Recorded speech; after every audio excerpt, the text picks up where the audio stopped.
Back to the channel guys, this is Shivam Bajpur. आज हम बात करने वाले हैं इस वीडियो में कैप्सूल नंबर 10 की। जी हाँ दोस्तों, हमारे 9 कैप्सूल ऑलरेडी हमारे चैनल पर रिलीज हो चुके हैं, जिसे आप हमारे चैनल की प्लेलिस्ट में जाकर एमपी पुलिस कांस्टेबल का जो एक प्लेलिस्ट बनी हुई है उसमें जाकर आप ये वीडियो चेक कर सकते हैं। अभी तक हम इसके 9 कैप्सूल जारी कर चुके हैं। एमपी पुलिस कांस्टेबल की परीक्षा के दृष्टिकोण से ये काफ़ी महत्वपूर्ण कैप्सूल है, जिसमें हम एमपीजी के करंट अफेयर्स और साइंस के क्वेश्चन डिस्कस करते हैं। ये बहुत ही इंपॉर्टेंट छटे हुए क्वेश्चन है जो एग्जाम में आने की संभावना है।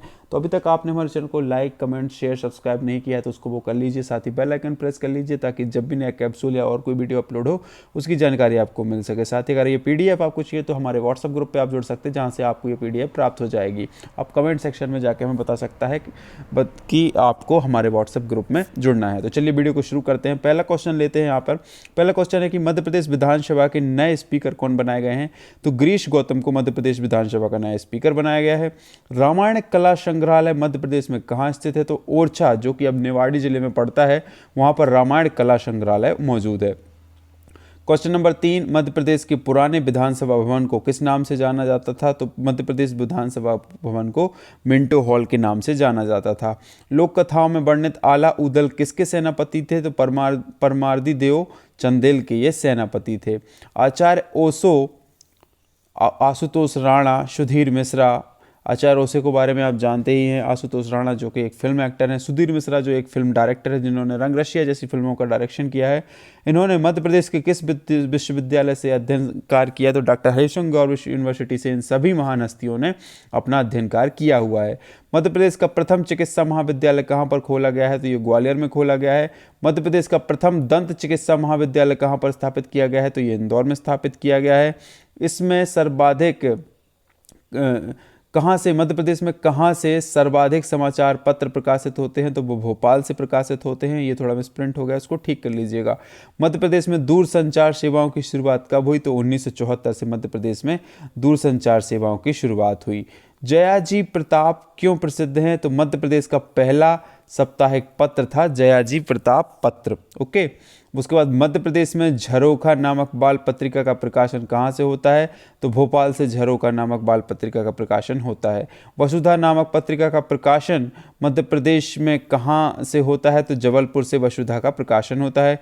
कौन सा पठार नर्मदा और चंबल के बीच जल विभाजक है? तो मालवा का पठार नर्मदा और चंबल नदी के बीच जल विभाजक का काम करता है। राजकीय गान मेरा मध्य प्रदेश किसके द्वारा लिखा गया? तो महेश श्रीवास्तव के द्वारा राजकीय गान लिखा गया है। परीक्षा के दृष्टिकोण से अति महत्वपूर्ण प्रश्न है ये, जो एग्जाम में आ सकते हैं।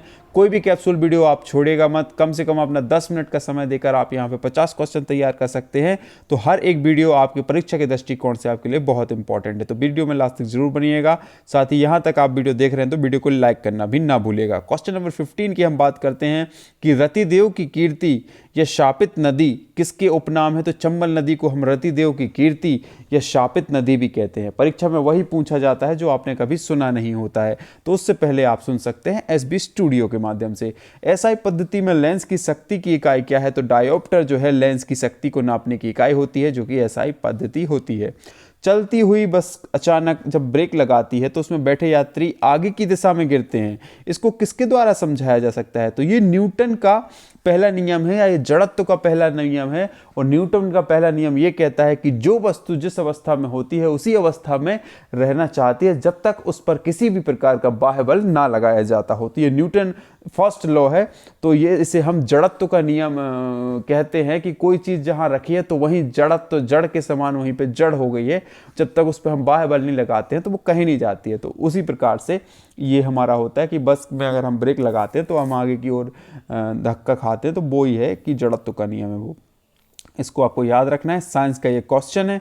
अगला क्वेश्चन नंबर 18 है, पीसा की ऐतिहासिक मीनार तिरछी होते हुए भी नहीं गिरती है, क्यों नहीं गिरती है? तो इसका कारण सुनिएगा कि आप कि इसके गुरुत्व केंद्र से जाने वाली ऊर्ध्वाधर रेखा आधार से होकर जाती है। और जब कोई रेखा आधार से होकर जाती है तो उसको मजबूती प्रदान करती है और उसमें एक संतुलन बनाए रखती है। तो गुरुत्व केंद्र से जाने वाली जो ऊर्ध्वाधर रेखा है वो इसके आधार से होकर जाती है, इसलिए पीसा की तिरछी झुकी मीनार आज तक भी खड़ी हुई है। क्वेश्चन नंबर 19, जल के आयतन में क्या परिवर्तन होगा यदि तापमान 9 डिग्री सेल्सियस से गिराकर 3 डिग्री सेल्सियस कर दिया जाए? मतलब यहाँ पे समझाने का प्रयास ये किया जा रहा है कि जब पानी के तापमान को ज़्यादा से कम किया जाता है तो उसके आयतन में क्या परिवर्तन होता है? तो पहले आयतन घटेगा फिर बाद में बढ़ेगा। ठीक है, ये आपको याद रखना है कि अगर तापमान में वृद्धि से कमी की जाती है तो पहले आयतन घटता है बाद में बढ़ता है। अब इसके एक्सप्लेनेशन पे जाएंगे तो आपको पूरा डीपली साइंस पढ़ना पड़ेगा, जिसका समय आपके पास नहीं है। जब एक ठोस पिंड को पानी में डुबोया जाता है तो उसके भार में जो कमी आती है वह कितनी कमी आती है? तो जितना पानी वहाँ से हटता है, पिंड जितनी जगह लेता है पानी में, और जितना पानी वहाँ से हटता है मतलब विस्थापित पानी के भार के बराबर जो है वहाँ पर उतना पानी वहाँ से उतनी कमी आती है। उसके में किस में कमी आती है? भार में कमी आती है। ठीक है, उसके बाद हम बात करते हैं बर्फ़ पानी में तैरती है परंतु अल्कोहल में डूब जाती है। क्योंकि बर्फ़ जो है वो पानी से हल्की होती है इसलिए उस पर तैरती है, लेकिन अल्कोहल से भारी होती है इसलिए उसमें डूब जाती है। सामान्य सी बात है, छोटी छोटी बात हैं जो हमारे दैनिक जीवन में साइंस यूज़ होता है, उसी प्रकार के प्रश्न पूछे जाते हैं। चलिए बात करते हैं क्वेश्चन नंबर 22 की।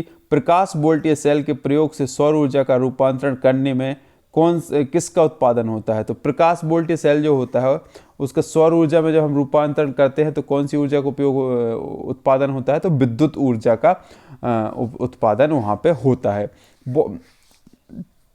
प्रकाश वोल्टीय सेल के प्रयोग से सौर ऊर्जा का रूपांतरण करने में, चलिए ठीक है, प्रकाश वोल्टीय सेल जो होता है अपन सौर ऊर्जा से विद्युत ऊर्जा में परिवर्तन उसका करते हैं। ठीक है, उसके बाद हम बात करते हैं वॉशिंग मशीन का क्या कार्य जो है किस सिद्धांत पे काम करता है? तो अपकेंद्रण, वो जो गोल गोल कपड़ों को घुमाया जाता है वो अपकेंद्रण विधि के कारण सारा मैल जो है उसका निकल जाता है, तो वो अपकेंद्रण मेथड पर काम करती है वॉशिंग मशीन। क्वेश्चन नंबर 24 है कि चंद्रमा पर वायुमंडल नहीं होने का क्या कारण है? इस पर गैस का पलायन वेग मतलब चंद्रमा पर वायुमंडल नहीं होने का कारण ये है कि इस पर गैस का पलायन वेग जो है उनके वर्ग के माध्य मूल के वेग से कम होता है। ठीक है, तो इसका आपको ये रखना है कि जो पलायन वेग है उसके वर्ग माध्य मूल से कम होता है, इसलिए उस पर वायुमंडल नहीं होता है। ठीक है, अब बात करते हैं क्वेश्चन नंबर 25 की कि पानी में लोहे की सुई जब डूब जाती है लेकिन जहाज तैरता रहता है, यह किस सिद्धांत पर काम करता है? तो आर्किमिडीज का जो सिद्धांत है उसके कारण ये चीज़ होती है। तो आपको मात्र याद रखना है कि ये आर्किमिडीज का सिद्धांत है कि सुई तो डूब जाती है लेकिन जहाज नहीं डूबता है क्योंकि उसका आयतन ज़्यादा होता है। ठीक है, अब बात करते हैं हम क्वेश्चन नंबर 26 की। अभी हमने आज थोड़ा टाइम ज़्यादा ले लिया है, 7 मिनट हो चुके हैं, थोड़ा सा डिस्क्रिप्टिव क्वेश्चन थे। वस्तु को गर्म करने पर उसके अंगों की चाल में क्या परिवर्तन होगा? ठीक है, तो ये अंगों नहीं है, यहाँ पे अणुओं की चाल है। तो वस्तु को गर्म करने पर उसके अणुओं की चाल में क्या परिवर्तन होगा? तो अणुओं की चाल जो है बढ़ जाएगी। ठीक है, गर्मी के दिनों में मिट्टी के बर्तन में रखा पानी ठंडा हो जाता है, तो किस कारण से होता है? ये बाष्पीकरण की वजह से होता है। क्वेश्चन नंबर 28 है कि शुद्ध पदार्थ में कोई अन्य पदार्थ मिला देने पर उसका गलनांक पर क्या प्रभाव पड़ता है? तो गलनांक जो है वो घट जाता है। क्वेश्चन नंबर 29 है कि ध्वनि तरंगों की प्रकृति किस प्रकार की होती है? तो अनुदैर्घ्य प्रकार होती है ध्वनि तरंगों की प्रकृति।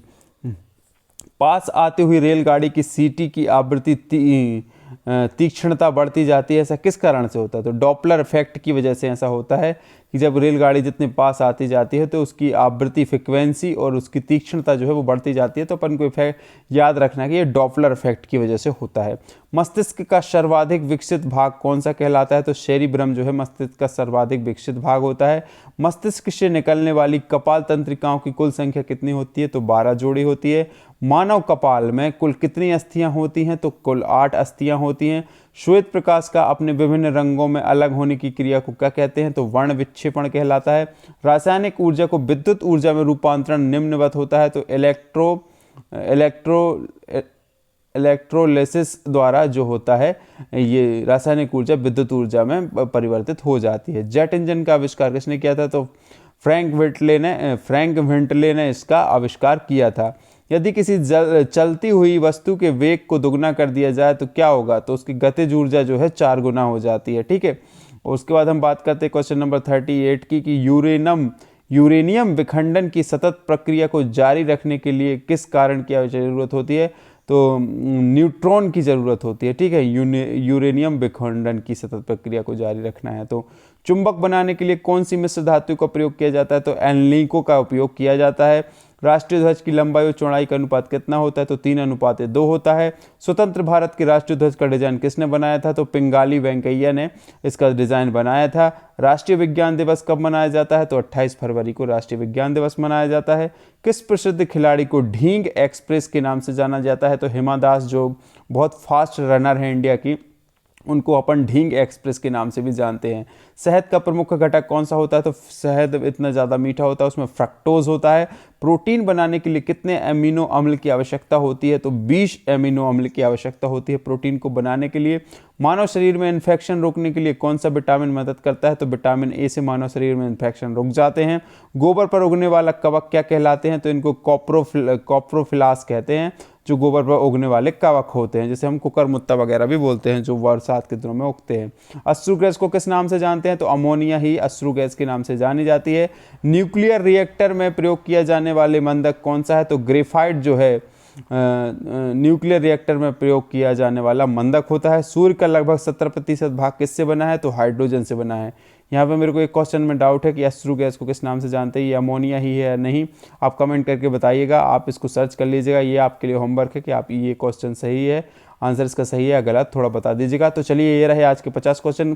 Capsule number 10 has been done in 11 minute 25 second. कुछ 1 मिनट आज ज़्यादा लग गया, लेकिन पढ़ना है तो 1 मिनट महत्व नहीं रखता। हम यहाँ पे 10 मिनट में 50 क्वेश्चन वैसे भी तैयार करा चुके हैं। ये हमारी 10वीं PDF है और ये PDF जारी रहेगी आपके एग्जाम तक। तो आज ही सब्सक्राइब करिए हमारे चैनल को और पाइए सारी PDF, सारे नोट्स और सारे इंपॉर्टेंट क्वेश्चन जो परीक्षा की दृष्टिकोण से इंपॉर्टेंट है। आज की वीडियो में बस इतना ही। जय हिंद, जय भारत।